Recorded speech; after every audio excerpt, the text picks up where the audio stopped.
4 রকম সবজি দিয়ে শিং মাছের দারুণ একটি রেসিপি নিয়ে চলে আসলাম। কাঁচা পেঁপে, ফুলকপি, গাজর, থানকুনি পাতা নিয়ে নেব। 1 কাপ পানিতে দিয়ে দেব পেঁপের টুকরো, গাজরের টুকরো, ফুলকপি, কিছু বরবটি দিয়ে 5 মিনিটের মতো সিদ্ধ করে নামিয়ে নেব। আর শিং মাছ নিয়ে নেব। হলুদ লবণ দিয়ে মাখানো শিং মাছ দিয়ে দেব 2 চামচ সাদা তেলে, 1 চামচ রসুন কুচি আর আদা জিরা বাটা দিয়ে দেবো 1.5 চামচের মতো।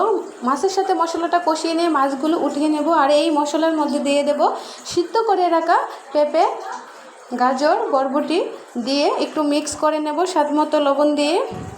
আর নিয়ে নেব থানকুনি পাতাগুলো